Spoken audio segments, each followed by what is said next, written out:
Divinely inspired 1400 years ago, the noble Prophet Muhammad ﷺ set about implementing several new institutions and promulgating new laws for the transformation of humanity.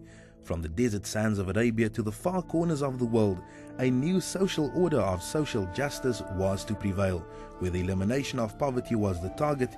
Caring and sharing was embedded in the cultural fabric of society, and pleasing Allah in all our deeds was the purpose of life. One of the institutions that the noble Prophet Muhammad ﷺ created was the institution of Waqf or Awqaf. My dear brothers and sisters, please allow me to remind you that the Waqf institution and the benefits thereof is an integral part of our Islamic responsibilities and duties, inter alia, social upliftment, sustainable development, providing scholarships and aiding the poor and needy. My dear brothers and sisters, if you are by the means, grab the opportunity to dedicate some of your wealth or properties as a waqf to Allah subhanahu wa ta'ala. For indeed, you will have a perpetual reward.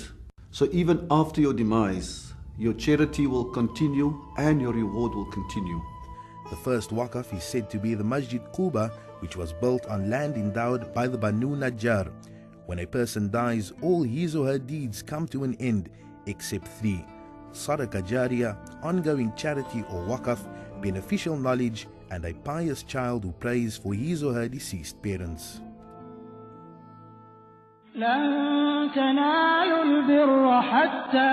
revelation of the verse لَن تَنَالُوا الْبِرَّ حَتَّى تُنْفِقُوا مِمَّا تُحِبُّونَ, none of you shall attain righteousness until you give of what you love, was the beginning of a revolution in the nascent community in Medina, where Ansar and Muhajirun shared and cared for each other without any precedent in human history.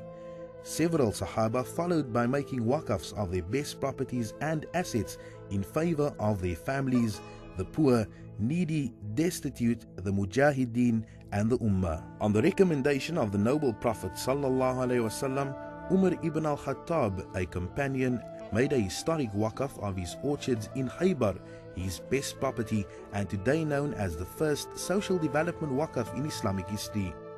Other companions such as Abu Talha dedicated his orchards, and Uthman Ghani endowed the famous well in Medina.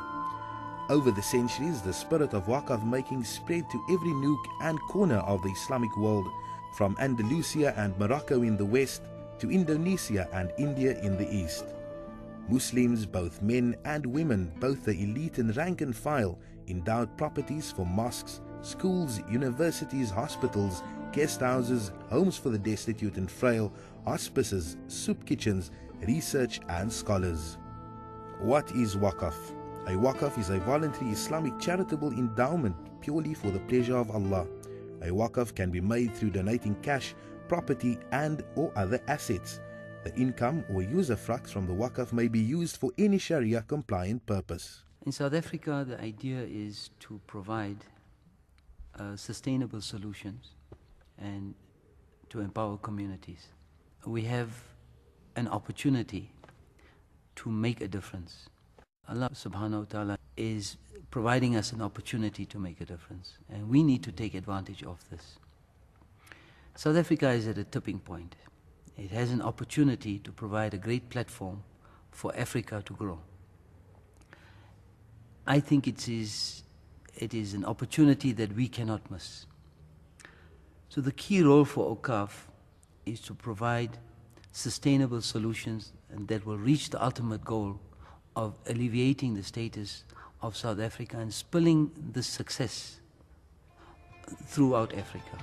Awqaf South Africa set about with a vision to re-establish the divine institution of waqf in Southern Africa and beyond, to popularize and develop the waqf system, to create, mobilize, invest, manage and administer waqf funds and assets, to initiate and utilize the income from waqf investments towards worthwhile sustainable community development and poverty eradication projects and programs to benefit the poor, needy and designated beneficiaries.